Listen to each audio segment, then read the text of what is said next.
Jumpa lagi di channel Kerot. Novel Dr. Genius Fang Qiyu Bab 443. Setelah check-in, Fang Qiyu pergi ke supermarket terdekat dan membeli beberapa buku catatan dan pulpen. Kembali ke kamar, Fang Qiyu segera mulai menulis. Dong. Tuan, apakah Anda tidur? Dia mendengar suara He Gaoming.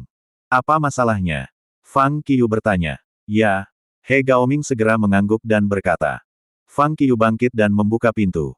Memasuki pintu, He Gaoming segera berkata, saya baru saja menerima pesan. 2 orang yang kami pilih akan tiba besok malam, dan mereka juga memesan hotel ini. Baik. Fang Qiyu mengangguk. Masih ada satu hal lagi, He Gaoming mengangkat alisnya dan berkata. Aku dengar kedua orang ini juga membawa pengawal. Kami belum yakin tentang kekuatan para pengawal. Saya melihat. Fang Qiyu mengangguk dan mengisyaratkan dia untuk pergi. He Gaoming tidak ragu dan berbalik untuk pergi. Tetapi Fang Qiyu tiba-tiba berhenti dan berkata, jam 3 besok pagi, yang jam 3 malam ini. Saya akan membantu Anda menerobos. Baiklah. He Gaoming sangat gembira. Dia bersedia mencapai kelas kedua kapan saja, apalagi jam 3 pagi. Bahkan jika dia tidak bisa tidur selama 10 hari atau sebulan, dia ingin melakukannya. Pada malam hari malam itu, Fang Qiyu duduk bersila di kamar hotel untuk berlatih setelah dia selesai menulis. He Gaoming mengatur jam alarm dan pergi tidur lebih awal. Pukul 2.50 AM, He Gaoming datang ke pintu Fang Qiyu tepat waktu untuk menunggu. Pada jam 3, Fang Qiyu keluar tepat waktu. Ketika Fang Qiyu keluar, He Gaoming berpikir Fang Qiyu akan membuka pintu untuknya, jadi dia bergegas ke kamar Fang Qiyu segera setelah pintu terbuka. Oleh karena itu, ia bertemu langsung dengan Fang Qiyu. Tuan, apakah kamu akan keluar? He Gaoming bingung. Ya, Fang Qiyu mengangguk dan melangkah keluar, diikuti oleh He Gaoming. Sebenarnya, dia tidak bisa menyalahkan He Gaoming untuk itu. Fang Qiyu memintanya untuk datang pada jam 3 pagi, yang membuatnya berpikir bahwa dia akan melakukannya sebagai orang-orang di acara TV. Dia berpikir alasan mengapa Fang Qiyu membiarkannya memasuki ruangan di tengah malam adalah untuk mengajarinya metode kultivasi yang hebat. Tapi dia tidak menyangka Fang Qiyu akan keluar. Begitu dia memikirkan perilakunya barusan, He Gaoming merasa malu. Mereka tidak mengatakan sepatah kata pun di sepanjang jalan. Dengan suasana yang memalukan ini, dia mengikuti Fang Qiyu sampai ke sebuah taman tidak jauh dari hotel. Pada saat ini, taman itu sangat sunyi. Tidak ada seorang pun di sekitar 1 kilometer, belum lagi daerah sekitarnya. Mereka berjalan ke tengah taman dan berhenti di depan sebuah batu besar yang tingginya lebih dari 3 meter. Fang Qiyu menunjuk ke batu itu dan berkata kepada He Gaoming, naik ke atas batu dan duduk dengan kaki bersilang. He Gaoming tidak ragu-ragu. Begitu dia menggerakkan kakinya, dia segera melompat, melangkah di dinding, dan dengan cepat bergegas ke batu. Tuan, saya duduk. He Gaoming berteriak pada Fang Qiyu di bawah. Tapi sebelum dia bisa menyelesaikan kata-katanya, dia menemukan bahwa Fang Qiyu sudah pergi di bawah batu. Dia berbalik, melihat dan tiba-tiba menemukan bahwa Fang Qiyu ada di belakangnya. Pada saat ini, He Gaoming hampir takut karena akalnya. Jika dia adalah musuh, He Gaoming bahkan tidak akan memiliki kesempatan untuk bereaksi, dan dia akan mati sekarang. Untungnya, ini adalah tuannya. Tenang dan bersiaplah untuk menyerap, kata Fang Qiyu. He Gaoming segera menutup matanya dan melakukan apa yang dikatakannya. Melihat bahwa He Gaoming hampir siap, Fang Qiyu segera melambaikan tangannya dan secara langsung menggunakan Great Hand of Destruction untuk perlahan-lahan menarik energi antara surga dan bumi, yang bertahan di sekitar He Gaoming sehingga membiarkannya menyerap. Konsentrat. Melihat He Gaoming, yang merasa bahwa energi langit dan bumi terlalu kuat dan memiliki niat membuka matanya untuk melihatnya, Fang Qiyu segera berteriak. Singkirkan pikiran-pikiran yang mengganggu dan serap energi surga dan bumi yang dibutuhkan. He Gaoming melakukan apa yang dia katakan. Beberapa saat kemudian, ia menyerap cukup energi surga dan bumi. Fang Qiyu mengetuk bagian atas kepala He Gaoming dengan jari telunjuk kanannya. Saat kekuatan mentalnya melonjak, kondisi tubuh He Gaoming muncul di depan matanya. Dia merasa bahwa He Gaoming telah menyerap energi yang cukup. Fang Qiyu menyalurkan ki internalnya dan perlahan-lahan menembusnya ke dalam tubuh He Gaoming. Ingat rute ini. Fang Qiyu mengingatkannya. Fang Qiyu mengendalikan ki internalnya dan membuat ki internalnya melewati jantung meridian tangan Shaoyin dan saluran perikardium tangan Jueyin di tubuh He Gaoming. Apakah kamu mengingatnya? Fang Qiyu bertanya. He Gaoming mengangguk dengan berat. Baik. Fang Qiyu mengangguk dan berkata, mari kita mulai terobosan. Saat ia menyerap energi surga dan bumi, He Gaoming merasakan rasa terobosan yang meningkat di tubuhnya. Ketika akumulasi energi meningkat, rasa terobosan menjadi semakin jelas. Sampai sekarang, dia sudah jelas melihat belenggu. Oleh karena itu, ketika Fang Qiu menyelesaikan kata-katanya, dia segera mengendalikan ki internalnya dan bergegas menuju belenggu. Adapun Fang Qiu, dia berdiri di samping untuk melindunginya.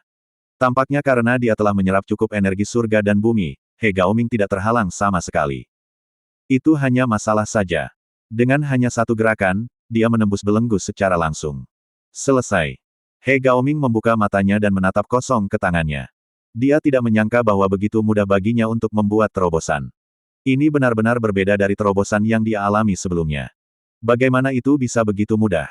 Bagaimana perasaanmu? Fang Qiu bertanya. Bagus. Tidak, ini luar biasa.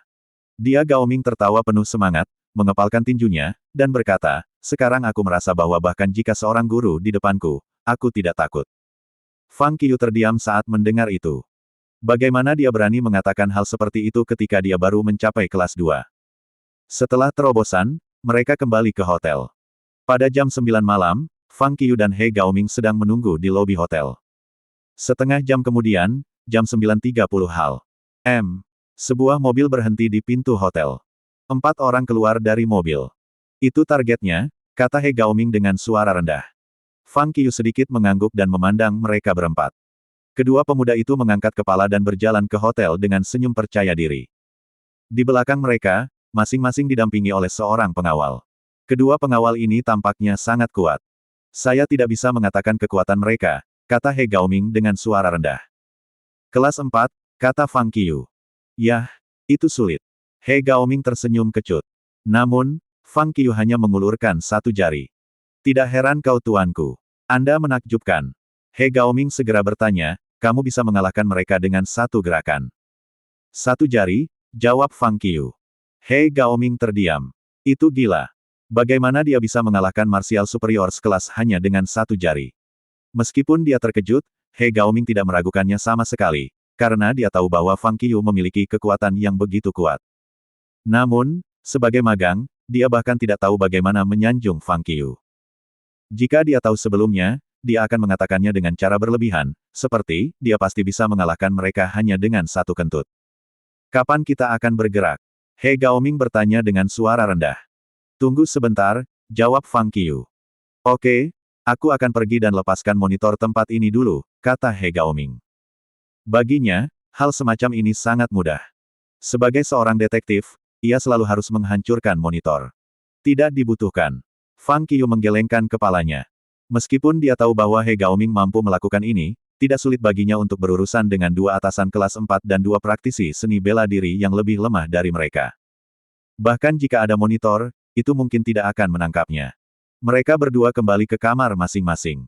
Pada pukul 12 malam, membenarkan dua kamar pria muda yang kaya, Fang Qiu melompat keluar dari jendela dan terbang ke kamar mereka. Dia menemukan bahwa salah satu kamar kosong. Ternyata mereka berdua makan dan mengobrol di kamar yang sama. Melihat kedua orang itu, Fang Qiu tidak ragu untuk masuk langsung melalui jendela. Rasanya seperti angin bertiup, dan dua pria di ruangan itu bahkan tidak menyadarinya sebelum mereka dihancurkan oleh Fang Qiu.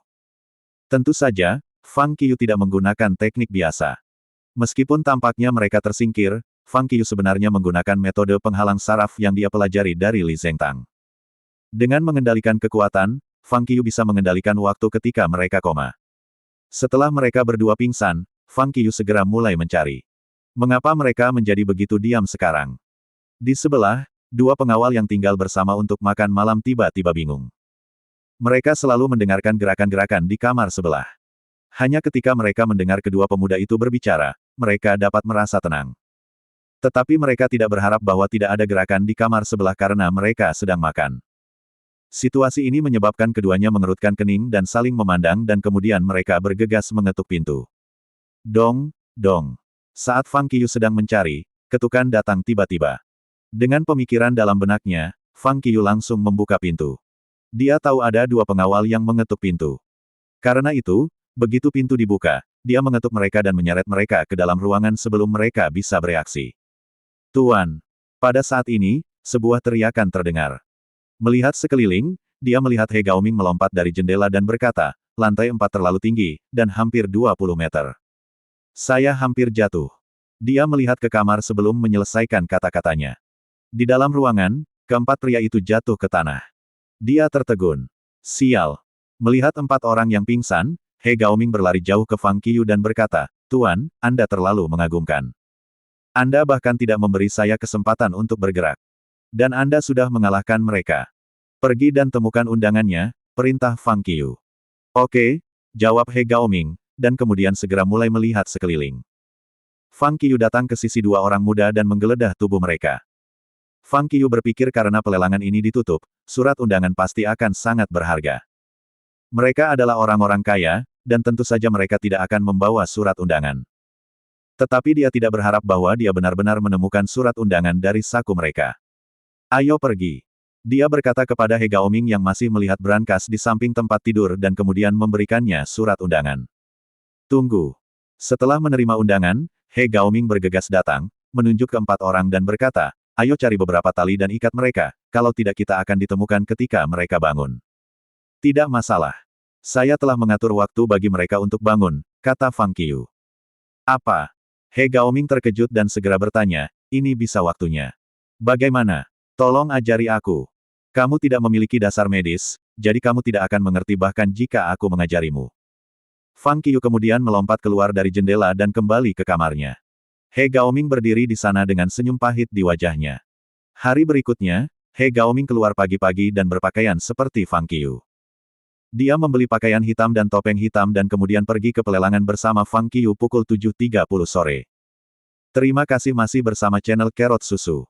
Bab 444. Menurut alamat pada undangan itu, Fang Qiyu dan He Gaoming segera tiba di sebuah rumah yang sangat besar. Ini adalah rumah pribadi, jauh lebih besar dari milik Penatua Yi. Ada banyak bebatuan, pohon, bunga, dan kolam di manor. Jalan setapak di manor berliku dan ada banyak jalan bercabang. Ada tanda arah di depan setiap garpu. Mengikuti tanda-tanda itu, mereka berdua tiba di pintu masuk ke loteng di manor. Itu adalah loteng kasar besar dengan pintu merah gelap yang tampak sangat megah. Ada 2 orang berdiri di depan pintu loteng. "Tolong tunjukkan pada kami surat undangan Anda." Begitu mereka melihat orang datang, mereka berdua segera datang dan memblokir pintu. Fang Qiyu dan He Gaoming tidak mengatakan apa-apa dan langsung membagikan surat undangan. "Silahkan masuk." Kedua penjaga gerbang ini bahkan tidak memeriksa, mereka juga tidak sengaja melihat wajah Fang Qiyu dan He Gaoming. Saat mereka melihat surat undangan, mereka segera melangkah ke samping. Fang Qiyu dan He Gaoming kemudian saling memandang dan melangkah maju secara langsung. "Ini tidak ketat, kan?" He Gaoming berkata dengan suara rendah. "Sebenarnya, cara mereka melakukannya jauh lebih ketat. Selama surat undangan di tangan Anda itu asli, tidak peduli bagaimana Anda mendapatkannya, Anda akan diakui oleh rumah lelang. Ini membuktikan bahwa Anda kuat, setidaknya lebih kuat dari pemilik asli surat undangan." Fang Qiyu melanjutkan, "Dari sudut pandang ini, karena pemilik asli surat undangan dapat masuk, maka Anda, sebagai orang yang mendapatkan suratnya, lebih memenuhi syarat. Karena itu mereka hanya melihat surat undangan daripada orang yang memberikannya." Ketika He Gaoming mendengar itu, tiba-tiba dia sadar. Pada saat ini, mereka berdua berjalan ke pintu. Retak. Pintu terbuka. Yang terlihat adalah ruang yang sangat luas dan luas. Ini adalah ruang lelang persegi panjang. Ada platform batu alam dengan lemari pajangan barang dan meja lelang di ruangan itu. Jelas, itu adalah blok lelang. Melihat dari pintu ke dalam, orang akan menemukan bahwa itu tampak seperti gereja Amerika. Ada kursi di kedua sisi, hanya menyisakan jalan kecil di tengah untuk orang-orang berjalan. Setiap kursi memiliki nomor unik. Fang Qiyu membuka surat undangan dan melihat bahwa itu adalah No. 38. He Gaoming ada di kursi No. 39. Keduanya ada di baris keempat. Setelah perhitungan yang cermat, mereka menemukan bahwa ada 12 baris kursi di ruang lelang. Karena itu, mereka berdua benar-benar beruntung bisa sampai ke baris keempat. Dalam perjalanan ke kursi, Fang Qiyu mendongak dan menemukan bahwa ruang-ruang lelang seperti sebuah gua dengan cahaya terang di mana-mana. Yang paling istimewa adalah ada lantai 2 di ruang ini. Ada beberapa kursi di lantai 2. Namun, tidak ada yang duduk di sana. Sambil mengamati, Fang Qiyu dan He Gaoming berjalan ke kursi mereka dan duduk. Setelah mengamati lingkungan pelelangan, Fang Qiyu duduk dan mulai mengamati semua orang yang hadir, termasuk orang-orang yang datang untuk berpartisipasi dalam pelelangan. Akibatnya, ia segera menemukan bahwa ada banyak ahli di rumah lelang. Hal yang paling istimewa adalah bahwa Fang Qiyu juga merasakan aura yang sangat kuat. Menilai dari kekuatannya, orang ini harus menjadi marsial superior kelas 8 dengan satu meridian. Lokasi ahli ini berada di belakang tahap lelang. Jelas, dia milik rumah lelang. Pada saat Fang Qiyu dan He Gaoming tiba, sudah jam 8 malam. Mereka duduk di kamar selama setengah jam. Pukul setengah 8, lelang resmi dimulai. Pada saat ini, segera setelah pintu rumah lelang ditutup, seorang wanita berpakaian putih keluar di belakang panggung lelang dan melangkah ke atas panggung. Dia tampak halus dan ilusi. Tuan dan Nyonya, selamat datang. Di atas panggung, wanita itu membuat etiket kuno untuk semua orang. Dia melipat tangannya di sisi kanan dan sedikit berjongkok. Lalu dia berkata sambil tersenyum, saya percaya bahwa semua orang lelah menunggu, jadi saya tidak akan membuang waktu Anda. Sekarang pelelangan dimulai. Item pertama. Kemudian bantuan segera membawa nampan ke tahap lelang.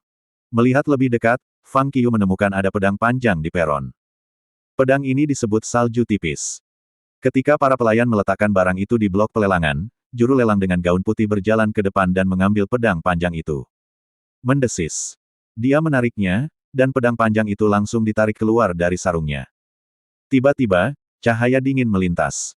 Lapisan ki dingin perlahan menyebar dari pedang. Sepintas, sepertinya pedang panjang itu bukan pedang, tapi sepotong es. Salju tipis terbuat dari biji besi yang membeku di bawah tanah di ujung utara. Tepi pisau dapat dengan mudah memotong baja tahan karat, dan ki yang dingin akan menakuti orang. Mereka yang menerima pukulan pedang ini akan menderita ki dingin sekitar 3 bulan hingga 10 tahun paling lama. Itu tidak bisa disembuhkan. Berbicara tentang ini, juru lelang tersenyum dan memasukkan pedang kembali ke sarungnya, lalu berkata, harga minimum pedang ini adalah 1 juta, dan setiap kenaikan tidak boleh kurang dari 100.000. Pelelangan dimulai.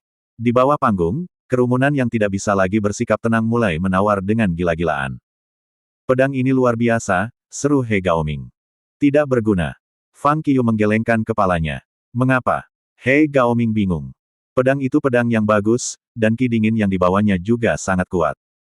Namun, mereka yang benar-benar dapat mengerahkan kekuatan sejati harus di atas kelas 8. Namun, untuk marsial superior kelas 8, senjata ini tidak lagi banyak digunakan. Selain itu, meskipun pedang itu baik, dingin di pedang bukanlah sesuatu yang bisa dialami orang awam. Meskipun gagang dan sarungnya dibuat untuk mengisolasi ki dingin dan mencegah dingin agar tidak bocor, yang membawa pedang ini untuk waktu yang lama pasti akan terkikis oleh ki dingin. Orang-orang yang dapat menggunakannya menghina itu. Mereka yang ingin menggunakannya tidak dapat menggunakannya. Tentu saja itu tidak berguna. Mendengar itu, He Gaoming tiba-tiba mengangguk. Yah, sepertinya itu kebenaran. Sementara mereka berdua sedang mendiskusikan, salju tipis telah dilelang, dan harga akhirnya naik menjadi 1,6 juta. Ini juga membuktikan bahwa pedang itu tidak terlalu berharga. Sekarang, item kedua, Ember Fish bermotif awan. Di atas panggung, juru lelang mulai memperkenalkan barang kedua. Ember Fish bermotif awan berwarna teh dan bulat dalam bentuk piring batu giok. Itu tentang ukuran bola pingpong. Ada ikan kecil yang sangat langka di dalam damar. Bagaimana seekor ikan berubah menjadi kuning? Semua orang ingin tahu. Ikan ember bermotif awan berasal dari laut dalam. Tidak ada yang tahu bagaimana itu terbentuk. Ia memiliki fungsi menarik energi surga dan bumi. Itu bisa meningkatkan kecepatan kultivasi pengguna hingga 5%. Harga awal lelang adalah 800.000, dan setiap kenaikan tidak boleh kurang dari 100.000 yuan. Pelelangan dimulai. Saat juru lelang menyelesaikan perkenalannya, kerumunan di bawah panggung menjadi gila. Namun, untuk semua orang, 5% sudah merupakan persentase yang sangat tinggi. Mungkin tidak ada bedanya untuk 1 atau 2 hari. Tetapi jika orang itu memakainya selama 1 tahun sampai 10 tahun, efeknya benar-benar mengesankan. Yang paling penting adalah bahwa ambar ini adalah harta langka yang dapat membantu budidaya seseorang. Banyak orang di pelelangan datang ke sini untuk harta ini. Itu hanya hal yang tidak berguna. Fang Qiyu menggelengkan kepalanya. Mengapa hal yang begitu baik tidak berguna lagi? He Gaoming menatap Fang Qiyu dengan heran. Masalahnya bagus, tapi pengaruhnya tidak sebaik yang diharapkan orang. Fang Qiyu menggelengkan kepalanya sambil tersenyum dan berkata, mengapa kamu tidak bertanya kepada juru lelang, mengapa harta seperti ini hanya meningkatkan kecepatan pelatihan praktisi seni bela diri sebesar 5%? Praktisi seni bela diri. He Gaoming mendengar poin kuncinya. Betul. Fang Qiyu mengangguk dan berkata, menurut saya, itu hanya dapat membantu para praktisi seni bela diri. Itu tidak akan menawarkan bantuan yang cukup untuk pemimpin bela diri. He Gaoming tertegun. Ternyata juru lelang itu menipu semua orang. Tidak heran hal semacam ini, yang terdengar seperti harta surgawi, hanya bisa ditawar dengan harga minimum 800.000 yuan. Akibatnya, semua orang menawar harta itu. Harga ikan ember bermotif awan meroket dan akhirnya mencapai 2,8 juta. Fang Qiyu tidak mengharapkannya. Benda sekecil itu dapat dijual dengan harga lelang lebih dari 2 juta yuan, yang hanya merampok uang. Jika terus seperti ini, berapa banyak Mei Leaf akan dinaikkan? Pelelangan berlanjut.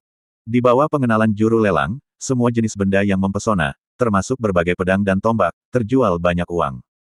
Aku sudah belajar banyak kali ini. Melihat pelelangan, He Gaoming berteriak, saya ingin menghasilkan uang. Saya harus menghasilkan lebih banyak uang. Lelang pergi ke panggung tengah. Item yang sangat istimewa muncul di meja lelang.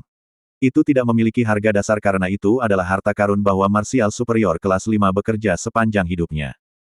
Akibatnya, itu dijual dengan harga 3 juta. Melihat ini, Fang Qiyu mengangguk diam-diam. Pukul 10, barang terakhir akhirnya muncul di meja lelang. Ini adalah barang paling menarik dari pelelangan ini.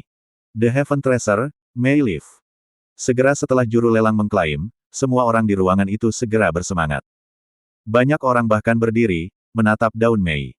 Sebuah kotak kayu besar diletakkan di atas meja pelelangan. Mei Leaf berada di peringkat ke-19 di Heaven Treasure List. Karena semua orang tahu tentang Mei Leaf ini, aku tidak akan banyak bicara. Di sini saya umumkan. Mei Leaf, harga terendah, 6 juta. Sesuai aturan, harga harus dinaikkan tidak kurang dari 100.000 per waktu. Saat juru lelang menyelesaikan pengantar, sebuah teriakan nyaring terdengar sekaligus. 8 juta. 9 juta. Teriakan lain datang. 10 juta. Pada saat ini, semua orang tampak gila, dan mereka mulai menaikkan harga terus-menerus. Dalam waktu kurang dari 1 menit, harga Mei Leaf telah melampaui 10 juta. Tingkat kenaikan ini membuat Fang Qiyu mengerutkan kening. 10 juta persis jumlah total uangnya. Jika terus seperti ini, itu akan melampaui anggarannya. Namun, tepat ketika Fang Qiyu khawatir, harga Mei Leaf dinaikkan menjadi 15 juta. Banyak orang dikejutkan oleh sosok sebesar itu. Jumlah ini jauh melampaui nilai sebenarnya dari harta karun surga. Namun, harta karun surga terlalu langka. Banyak orang tidak akan bisa membelinya walaupun mereka punya uang. Namun, dengan tawaran 15 juta, banyak orang, yang ingin mendapatkan harta karun itu, terpaksa berhenti dan tidak berani menawarkan harga lagi. Sejenak, semua orang yang hadir terdiam. Ketika semua orang berpikir bahwa pria yang menawarkan 15 juta akan mendapatkan harta, seorang pria muda meneriakkan tawarannya, 17 juta. Dia berdiri, melipat tangannya di depan semua orang di tempat kejadian, dan berkata, saya ingin Mei Leaf ini, dan bantu saya karena saya dari keluarga Ling. Mendengar itu, semua orang yang hadir terkejut. Keluarga Ling.